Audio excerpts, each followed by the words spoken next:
문. 문이라고 하면 우리들이 상용하는 여닫는 문으로 생각하기 쉽다. 그러나 정신세계로 들어가는 도의 문은 속가의 대문과는 개념부터 다르다. 그래서 불도의 대문을 사구계로 풀기를 대도무문이라 했다. 이 글귀의 뜻을 천도무문이라는 글귀로도 푼다. 하늘로 가는 길에는 문이 없다는 말인데 실로 그렇지 않은가? 텅 빈 하늘로 가는데 어디로 간들 문이 아니겠는가? 그러나 꼭 그렇지만도 않다. 하늘에도 항로가 있듯이 허공에는 상상도 하지 못할 만큼 문이 많다. 따뜻한 빛이 있는 하늘이 있는가 하면 칠흑 같은 암흑의 공간도 있다. 얼음장 같은 하늘이 있는가 하면 고열로 펄펄 끓는 허공도 있다. 모든 생명이 있을 수 없는 죽음의 하늘도 있고 삶의 춤이 충만한 지락의 천당도 있다. 그런가 하면 이것도 저것도 아닌 색상이 있고 색상이 없는 하늘도 있다. 이렇게 천차만별의 공간이 있는데 어떻게 하늘로 가는 길에 문이 없다고 단언하겠는가? 아니다. 문이 억수같이 많다. 엄청나게 많아서 그 수가 무량하므로 천도무문이라 했다. 우주의 전체 가운데 빛을 잃은 이 작은 지구촌에도 문이 종류가 많다. 그렇다면 더 높고 더 넓은 허공계로 들어가는 문은 얼마나 많겠는가? 아니 그 허공의 천문보다도 더 심신미묘한 깨달음의 문, 각성세계로 들어가는 문을 어떻게 표현하면 좋을까? 그래서 각자들은 불문이 질과 양을 하나의 모래수와 같이 많은 문이라 해서 사문이라 했다. 사문에는 일반 세상의 문처럼 문틀이나 문짝이 없다. 닫고 여는 개폐의 문짝이 없으므로 문자 안에는 아무 글자도 없다.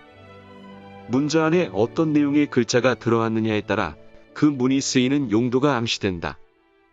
예를 들어 관자 같은 경우는 문자 안에 돌고리를 의미하는 글자가 양옆에 붙어 있으므로 여닫는다는 의미의 관자가 된다. 닫을패 자의 경우는 양 문짝을 잠금질한다는 의미의 글자가 들어있다. 그러므로 잠그는 빗장이 있다는 패자가 된다. 그러나 보라. 일주문이라고 하는 저 법문에는 여닫는 개패의 문짝이 본래로 없다. 왜일까?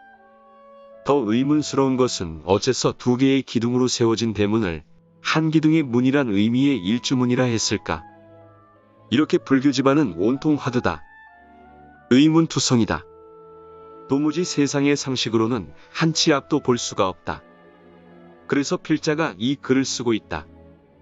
일주문의 의미를 답부터 드리면 무엇보다 문짝이 없는 것은 대도를 닦는 수행자는 무관심하게 주시만 하므로 안과 밖에 격이 없다는 뜻이다. 이쪽과 저쪽이 없다는 뜻이다. 이쪽 저쪽이란 세상의 인연이 합법과 초월의 출세간법을 말한다. 무문관이라고 하는 승가의 법어가 바로 이 뜻이다. 승가의 상투어가 바로 일주문에 붙어 있다. 오는 자 막지 않고 가는 자 붙들지 않는다는 방관의 문이 되고 있다. 참으로 멋진 문이다. 저 일주문은 고래로 누구나 들어오고 나가도 막을 자도 없고 잡지도 않는다는 문이다. 개구신 같은 속인이라 해서 박차거나 신성한 스님네라 해서 또한 반기지도 않는 문이다. 아! 이 얼마나 초탈한 어머니의 가슴 같은 대자유의 문인가. 또 왜 두 개의 기둥으로 된 대문집을 가지고 한 기둥의 문 일주문이라 했을까? 그것은 만법은 다 내 손안에 있다고 하듯이 일체 중생의 마음에 문이 되고 있다는 뜻이다. 보라, 그대의 눈과 코와 귓구멍은 비록 둘이지만 보고 맞고 듣는 놈은 분명히 하나다. 듣고 보고 느끼고 깨닫는 자는 하나의 각성이다. 묘각의 빛 그 각성의 그림자로 생긴 마음은 안과 밖으로 느끼는 반연심으로 만들어져 있기 때문에 부쪽으로 되어 있다. 눈은 빛이 있으면 보고 빛이 없으면 못 본다. 귀는 소리가 있으면 듣고 울림이 없으면 못 듣는다. 코는 통하면 숨쉬고 막히면 질식한다. 혀는 맛이 있으면 알고 맛이 닿지 않으면 아무 맛도 모른다. 몸은 닿으면 알고 촉감이 떠나면 아무것도 모른다. 얇은 의식이 있으면 알고 의식이 없으면 아무것도 모른다. 이렇게 육감의 식심은 이쪽 저쪽의 격이 분명하게 있다. 그러나 바로 이 양면심을 전체로 의식하고 자각하는 각성이 있다. 누구나 자신의 몸과 마음을 두루 다 감지하고 자각하는 묘각이란 각성이 있다. 그 원흉무예한 각성을 상징한 일주문에는 대문이 없다. 대문이 없음은 각성이 시방법계에 두루함을 은유한 문이 되고 있습니다. 그러므로 일주문으로 들어가는 사람들은 반드시 흑백론 같은 호우는 버려야 한다. 저 기독교 성서에서도 선악과를 먹지 말라는 하나님 말씀의 뜻이 무언가를 누구보다 성직자들은 잘 깨달아야 한다. 종교인들이 만든 선악이라는 고유명사는 크게 잘못되었다. 우리말 선이란 좋고 싫은 호우를 잘 다스린다는 뜻의 글자다. 무엇을 잘한다는 뜻의 글자가 선자다. 그래서 선의 본래 우리말 뜻도 양면을 슬기롭게 살피고 훌륭히 잘 처리한다는 의미의 글자다. 다시 말하면 죽일 놈은 죽이고 살릴 놈은 살리는 이러한 위인을 선자라 한다. 어떤 경우에도 편견에 빠지거나 이단과 독단에 사로잡히지 않고 그 양면을 초월의식으로 끌어올리는 지혜로운 자를 선지식이라 말한다. 그런데 오늘날까지 모든 학자와 종교인들이 선의 의미를 인간 성품의 양극적 심리 현상을 표현하는 언어로 왜곡되게 인식시켜왔다. 아니다, 절대로 아니다. 선은 양면성을 조건 없이 주시하는 지혜로운 행위를 일컫는다. 주지하는 바의 성리와 물리의 양극성이 있다. 그 양극성의 극단을 표현하는 의미의 글자가 아니다. 만약 글자의 해설에 유감이 있다면 하나만 물어보겠다. 누구를 전적으로 사랑하고 전적으로 미워할 수 있다고 생각하는가? 만물에 그림자가 없다고 믿는가? 그대가 투명인간이 아니고서야 어떻게 그림자가 없겠는가? 이 모양으로 선의 의미 해독을 잘못한 엄청난 착각 때문에 자기 내면에서도 지구상에서도 전쟁이 끝날 날이 없다. 명심보감 첫 구절에 자활 위선자는 천보지휘복하고 위불선자는 천보지휘환이라는 라는 구절이 있다. 착하면 복받고 착하지 않으면 재앙을 받는다는 의미다. 그렇다면 인간 사회의 삶의 경험으로 미루어 보면 앞뒤가 맞지를 않는다. 악한 놈이 더 잘 사는 것 같아서이다. 그러면 필자가 아는 선의 본래 의미대로 해설해보자. 공자가 말씀하기를 지혜로운 행위를 하는 자는 우주가 무한한 가능성을 지불하고 어리석게 편견에 사로잡힌 잘못된 사람은 하는 일마다 우주적인 재앙이 뒤따르리라.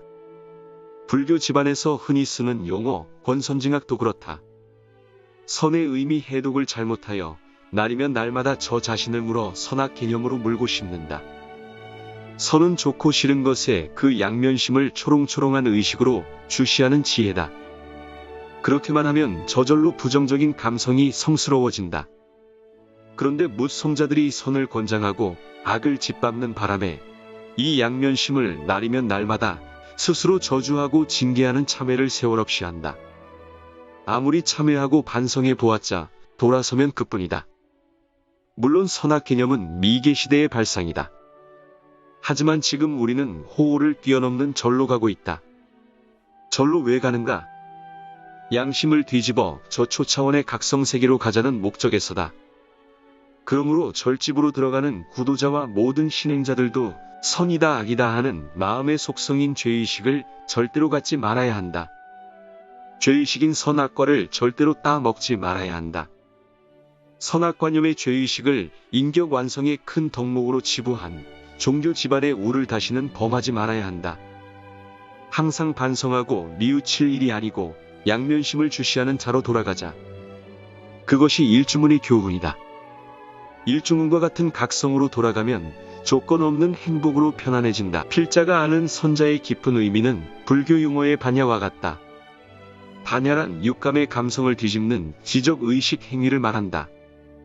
그런데 5만 년 동안 인류는 선악과를 계속 물어씹고 살아왔다. 선을 지향하고 악을 멀리하는 삶이 불가능한 줄을 잘 알면서도 그것을 또 아들딸에게 열심히 가르친다. 누구들보다도 성직자들은 신행자들에게 선악을 초월하란 말은 할지라도 선악으로 만들어진 죄의식을 소재로 해서 만들어 놓은 천당과 지옥 얘기는 이제 그만해야 한다. 종교인들의 큰 악적이라면 선악의 심벌인 죄의식으로 중생들에게 공포심리를 세뇌시켜온 노력이다. 그 노력의 보상으로 얻은 것이 과연 무엇인가? 이상하게도 신행자들의 추앙으로 편히 살고 우매한 명리밖에 더 있는가. 만약 필자의 직설에 유감이 있다면 최면의 달사님들은 지금 지선으로 안팎이 하얗게 되었단 말인가. 정말로 선악의 흑백 논리를 가지고 그대가 성자가 되었단 말인가. 제발 더 이상 거짓말은 끝내자.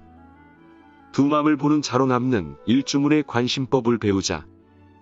부질없는 두 마음인 선악의 죄의식으로 골머리를 앓아온 종교인들은 하루속히 일주문에 경배하라.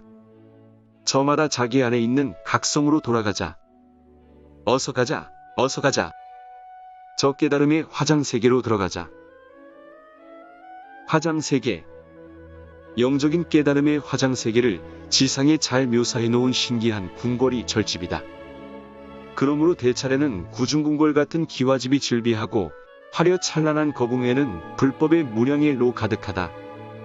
법당 안의 장엄한 정멸보궁에는 대반열반의 대탈경계가 형설되어 있고 웅장한 대웅전에는 석존이 이 세상에 오신 듯이 설해져 있으며 지엄한 성전에는 불보살의 사무량심이 형설되어 있는가 하면 또 뒤쪽에 위치한 독각의 정각과 토속신당에는 애고중생의 소박한 기복정신이 가득하다. 또한 수행자들이 요긴하게 쓰는 요사에는 신선한 삶의 향기가 그윽하다. 절에는 이렇게 집들이 많다. 바로 이 모양이 성불한 대각자의 내면세계다. 부처님의 내면세계는 대반열반의 세계다. 대반열반은 사랑과 평화와 자유와 행복으로 끌어넘치는 사덕의 세계다. 이 사덕을 상락아정이라 말한다. 이렇게 무량한 지혜와 신통의 공덕장엄상을 형설한 절로 들어가자면 우리나라 불교 건축예술의 구조적 장엄의 천리를 알아야 한다. 그 천리는 다름 아닌 불법이다. 불법은 곧 경전이다. 경전을 잘 모르고 절을 이해한다는 것은 불가능하다. 세간에 흩어진 정신문화유산은 형상이 주는 느낌을 읽을 줄 아는 미술사학자의 눈을 빌리면 된다. 하지만 불교의 정신문화유산은 다르다. 부처님을 보는 불지견이 있어야 한다. 불지견은 광산에서 금을 찾는 것과 같은 지혜다. 모양으로 불법을 설하는 불상에서 무량이로 찬란히 빛나는 각성을 보아야 한다. 본래로 묘명한 불성의 빛을 알지 못하는 생맹들에게 언어로 불법을 깨닫게 하자고 이 붓을 들었다. 절집의 안팎을 제대로 보고 알자면 화엄 법화경을 보는 불지견이 없으면 아무것도 알 수가 없다. 그것은 절집의 건축 양식부터가 화엄 법화경의 내용에 맞추어 그 뜻을 조형으로 장엄하고 있기 때문이다. 뿐만 아니라 자연 경관의 풍광을 최대한 살린 점은 무의자연의 노장의 지혜가 번쩍이고 건축은 불국토장엄상에 맞추어 축조되었다. 그래서 절집의 화려 방창한 함청과 광명상은 제불의 방광상과 다르지 않다. 무량 난행고행으로 성취한 제불의 불국토장엄상을 동양인의 소박한 정서로 재현해 놓은 대찰의 장관들을 보라. 이 국토에서 자란 나무 토막으로 종횡으로 차곡차곡 포개 놓은 개포식 건축의 조형미는 화엄의 화려한 공덕장엄을 모르고는 감상하기조차 어렵다. 보라, 이렇게 사찰에 지고한 건축예술의 장엄학을 조금이라도 이해한다면 보다 높고 깊은 깨달음의 각성세계를 직감적으로 느낄 수가 있다. 얼핏 생각하면 절집은 인위적인 신성의 미의식을 고도로 비화시킨 허풍 같다. 하지만 휘황찬란한 절집은 대각의 세계를 구체적으로 설명한 형설의 건축 예술이다. 그러므로 초인의 손끝으로 화장세계를 형설한 격조 높은 구조학은 실로 놀랍기 그지없다. 속세를 등지고 산사의 초입에서 얌전하게 버티고 선일주문을 보라. 이 땅 어디에서 자란 굵은 통나무를 베어다가 생긴 대로 투박하게 다듬어서 굵은 주춧돌에 굳건히 앉혀 세운 두 개의 통나무 기둥의 엄청난 기세의 완벽한 안전성을 보노라면 저 두 기둥의 풍월이 귀 아닌 귀로 들린다. 그대의 굳건한 양다리가 아니고는 불도로 들어갈 수가 없다고 말이다. 문짝이 없는 일주문에서 우리는 깊이 깨달아야 한다. 만약 문짝이 있다면 안과 밖이 분명해진다. 반드시 막히는 격이 생긴다. 그러므로 일주문의 교훈을 알아야 한다. 우리들 식심의 창도 격이 있다. 육근이란 6기관에는 2개의 창이 있다. 눈도 둘, 귀도 둘, 콧구멍도 둘, 입도 식도와 기도가 있어서 둘이다. 몸으로는 안과 밖으로 격이 있다. 그 막힘의 격이 무엇인가 살펴보자. 그 벽으로 말미암아 생사가 결정된다. 만약 그 막힘의 격을 타파하면 생사에서 벗어난다. 그 격이란 보는 눈에는 명암의 격이 있다. 밝으면 보고 어두우면 못 본다. 하지만 보고 못 봄을 아는 자를 의식하다가 삼매에 들어가면 홀련히 각성의 눈이 활짝 열린다. 각성의 눈이 열리면 시방세계가 환해지면서 명암으로부터 해탈한다. 귀는 동정의 격이 있다. 파장이 있으면 소리가 있고 고요하면 아무 소리도 못 듣는다. 이렇게 듣고 못 듣는 자를 아는 각성으로 돌아가면 홀련히 천이통이 열려 시방세계의 소리를 다 듣고 동정으로부터 해탈을 얻는다. 코도 통하고 막힘의 격이 있다. 통하면 숨을 쉬고 막히면 기절한다. 그러므로 통하고 막히는 호흡을 여의면 생사를 벗어난다. 호흡을 여의자면 통색을 아는 자를 은밀히 의식하는 수식관법을 닦으면 홀련히 삼매를 얻어 후각으로도 시방세계를 다 보고 다 한다. 혀는 아무 맛도 모르는 함담함과 맛을 느끼는 것이 격이다. 맛이 있고 맛이 없음을 여의면 생사를 여의는데 한미의 격을 느끼는 미각을 은밀히 의식하는 각관을 닦으면 홀련히 삼매를 얻어 생사를 벗어나고 설각으로도 시방세계를 환히 보고 다한다. 또 몸으로는 다음이 있고 다음이 없는 총리가 격이다. 그러므로 총리를 여의면 생사로부터 해탈을 얻는다. 닿고 닿지 않는 총리를 아는 자를 은밀히 의식하는 각관법을 닦으면 어느 날 홀련히 삼매를 얻어 몸으로도 시방세계를 환히 다 보고 다 아는 신족통을 얻는다. 또 의식하는 뜻으로는 느끼고 느낌을 잇는 사망 이 격이다. 생각 있고 생각 없음을 여의면 생사를 여의는데 사망으로부터 해탈을 얻자면 생각 있고 생각 없음을 아는 자성을 은밀히 의식하는 관심법을 닦으면 어느 날 삼매를 얻어 홀련히 시방세계 중생들의 마음을 다 아는 다심통을 얻고 영원히 생사를 벗어난다. 아 보라. 이것이 일주문의 설법이다. 문짝 없는 절문이 첫 관문에서 이 같은 생사의 벽을 소각시키는 삼매법을 보고 듣지 못한다면 절집에서 밥을 먹고 사찰순례를 천만년을 다닌들 무엇하겠는가. 한 알의 쌀에다 260자의 반야심경을 기록하는 재주가 인간에게 있는데 하물며 일주문의 굵은 다리 하나에 대장을 다 기록한다고 해서 놀라울 것 하나도 없다. 우리는 절로 들어가는 일주문에서 불도를 깨닫겠다는 마음을 품자. 처음 마음을 이렇게 먹었을 때 이미 두루 다 깨닫는 정각을 이룬다고 한다. 초발심시변정각. 이 법구의 뜻을 형설해 놓은 집이 곧 일주문이다. 일주문 앞에 당도하게 되면 절집 특유의 개포식 건축미에 감탄하게 된다. 굵은 두 다리로 버티고 선 굳건한 모습인데도 어쩐지 아슬한 현기짐을 느낀다. 흡사 외줄 타는 고개사의 발재간에 심술궂은 광통이라도 시샘을 부린다면 집 뚜껑이 곧 앞이나 뒤로 엎어지고 넘어질 것 같은 불안감이 든다. 하지만 천년의 고차를 지금껏 끄덕없이 잘 지키고 서 있음을 미루어 보아 불교의 중도실상이 무엇인가를 깨닫게 해주는 법문답다. 외다리로 서서 잠을 자는 학처럼 양다리로 육중한 사각의 지붕을 거뜬히 받쳐든 장한 모습을 보노라면 절집의 균형 예술과 불도의 정신연금술이 모두 중도 실상임을 알겠다. 일중은 문턱 위로 사각의 주심폭의 애사면으로 이어지는 다폭의식 건축 양식은 보는 이로 하여금 탄성을 올리게 하기 충분하다.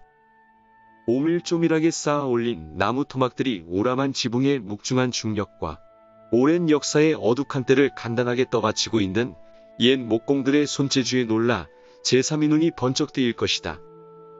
세속에서 정신없이 살아온 관습과 관념들이 태고의 산문 앞에 서게 되면 저절로 망연자실하게 되고 청정한 산심에서 맑아지는 감회로 새롭게 화생하는 자신의 영혼을 발견할 것이다. 모라지경. 우리는 일주문을 지나면서 두 마음을 주시하는 자로 남는 법을 알았다. 수만생 동안 인류는 흑백론과 선악의 지옥, 천당설로 몸살을 앓았다.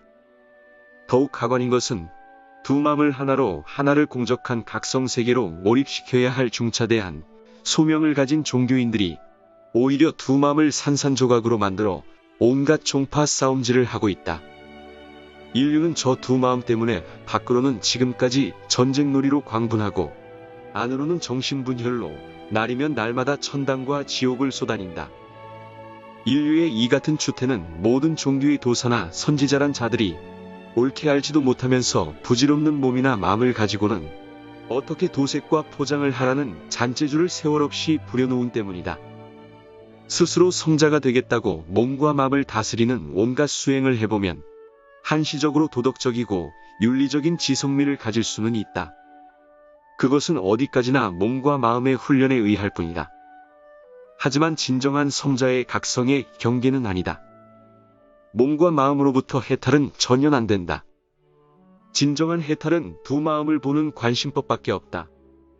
몸과 마음을 주시하는 관심법을 익히면 몸과 마음이 저절로 성스러워진다. 마치 배고픈 사람이 배고픔을 잊고 나면 밥 생각이 전혀 없듯이 몸과 마음을 다스리는 그 많은 계율과 적정열반을 추구하는 온갖 수심법을 초월하여 저절로 마법을 구하게 된다. 그럼에도 불구하고 나와 남을 속이고 스스로도 모순에 빠지게 되는 실현 불가능한 교서를 계속 펴고 있다. 그래서 저 산사의 일주문이 법문으로 들어가자면 앞에서 설한 양면심을 상징하고 안과 밖을 경계하는 대문과 같은 격을 관심법으로 타파시켜야 한다.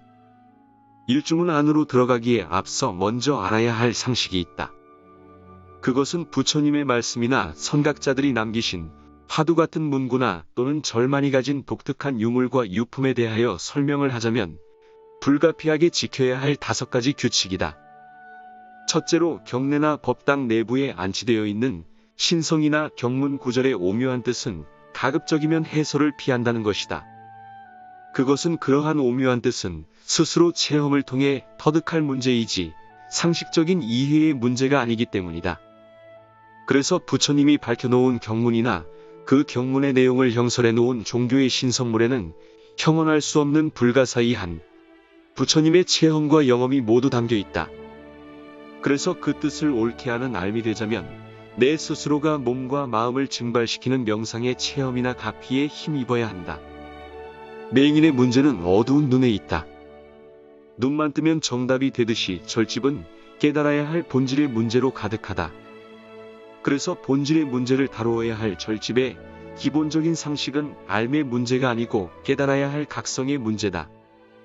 각성의 문제를 푸는데 공연히 앞으로 파고들면 육감은 아득해지고 의식은 암울해서 캄캄한 무지가 앞을 가려 하나도 모르겠다는 표현이 정답이 된다. 절집은 알을 묵살시키는 침묵의 집안이다. 블랙홀이 입자를 집어 삼키듯 의식의 블랙홀은 아르마리 식심들을 몽땅 말아 삼킨다. 그러므로 모르는 것이 정답이고 모를수록 좋다. 그래서 필자는 깨달음에 관한 문제라면 모를수록 좋다는 뜻에서 무지 무각의 상태를 통칭 모라로 쓰고 있다. 우리들이 평소에 쓰는 모른다는 뜻의 몰라는 나라는 아집이 모래 없어져야 한다는 뜻으로 필자는 이를 몰할 몰, 나 곧 모라로 풀어 쓰고 있다. 실로 그렇다. 우리의 상식과 고정관념이 사라진 무아의 모라지경에서만이 깨달음이 일어난다. 그렇기 때문에 아르마리 상식이 침몰에 사라지는 모라지경은 온 인류가 바라는 이상향이다. 누구나 모라지경으로 돌아가는 내면의 언어가 있다. 그것이 진언이다. 내면의 언어로 돌아가는 그 진언이 곧 몰라다. 그래서 우리가 절 안으로 들어가면 갈수록 점점 더 알 수 없는 것으로 아득해진다. 사유분별이 숨을 거두는 모라로 들어가자 모라지경으로 장엄된 절은 안으로 들어가면 갈수록 저절로 가나선의 화두, 이목고가 된다. 무엇 하나 모두가 이목고다. 둘째로 절 안에는 세상에서는 보지도 듣지도 못한 것으로 가득하다. 절 안에 안치되고 배설된 신성물은 모두가 생면부지의 것이다. 그래도 보고 느끼는 신기한 감회가 좋아서 절에 간다. 신기하고 신선한 감회가 좋아서 절을 찾는다면 유아들의 소풍심리와 무엇이 다르랴. 하지만 휴식이나 소풍의 마음도 해로울 것은 없다. 온통 알 수 없는 것으로 가득 찬 절이 왜 그렇게 좋을까? 그것은 귀소 본능 때문이다. 절은 본래 우리 마음의 고향의 청사진이다. 누구나 평화로운 마음의 고향으로 돌아가고 싶은 아련한 향수 때문에 아무것도 몰라도 절은 좋다. 이렇듯 무조건 절에서 즐기는 마음의 공덕은 만병을 통치하는 신기한 양약과 같다. 절에서 신통한 양약을 먹는 그 행위가 다름 아닌 신행이다. 비록 병명과 그 약의 성질은 전혀 모르지만 약을 먹는 즉시 모든 병은 감쪽같이 없어지듯 인생고뇌의 쾌유도 모든 종류의 신비다.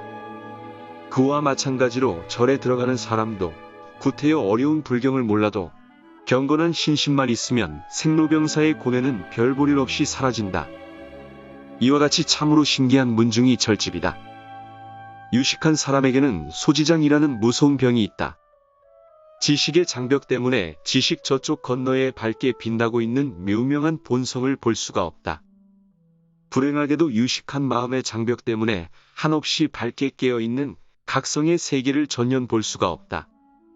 그러므로 절로 가려가든 먼저 바보가 되는 연습을 좀 하라. 바보처럼 듣고 보고 느끼기만 하라. 그러면 저절로 무지한 어린아이가 약효를 보듯 여러분들의 병든 영혼의 모든 고뇌를 절이 소화시켜버리고 저대각에 붓다가 되게 하리라. 셋째로 절에는 많은 논설을 삼가한다. 왜냐하면 절 안에 그림이나 조각으로 모셔진 불상은 부처님의 눈으로만 보이는 현상이기 때문이다.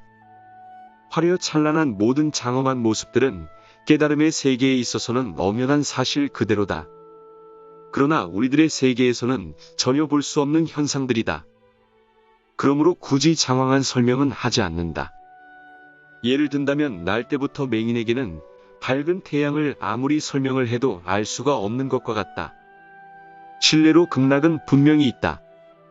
이 우주가 아닌 타방세계에 있다. 여기서 10만억이라고 하는 엄청난 태양계를 지나가면 분명히 있다. 묘각의 빛으로 된 세계가 있다. 현실보다 더 영원 불멸성을 가진 황금으로 장엄된 세계다. 그러나 지금 우리에게는 꿈같은 얘기다. 우리는 지금 우리가 살고 있는 우주 가운데 태양계도 이 육안으로는 보지 못한다. 저곳에는 분명히 있고 이 세계에는 분명히 없는 그것을 가지고 구태여 현실의 어떠한 사례로서 설득시키고자 할 필요는 없다는 것이다. 넷째로 또한 절에 있는 여러 가지 유물이나 견문에 대하여는 번역이나 설명을 피하는 큰 이유가 있는데 그것은 옛 고풍을 그대로 살리기 위해서다. 고유명사나 고유한 양식을 그대로 살려두기 위하여 새로운 번역이나 새로운 모색으로 바꾸는 행위를 의도적으로 피한다는 것이다. 다시 말하면 옛 것을 현대적인 시대 감각에 굳이 끌어들이지 말아야 한다는 것이다. 그러므로 다섯째로 전통 경문의 풀이나 명칭을 현대 감각으로 치졸하게 설명하지 않는다. 불교 경문에 나오는 그 많은 신주나 진언이나 주문이 그것이다. 우리들이 먹는 음식물에도 날 것 그대로 먹어야 자양분이 파괴되지 않는 것이 많다. 이와 같은 의미에서 진언과 주문을 함부로 해독을 하게 되면 절대로 안 된다. 마치 고기의 생태를 들여다보겠다고 살아있는 고기를 해부해보는 꼴이 된다. 그래서 절에서는 깨달아야만 하는 문제를 가지고 논문 같은 해설을 하거나 저쪽 세계에만 있고 이쪽 세계에는 전혀 없는 것을 가지고 우리들 시각으로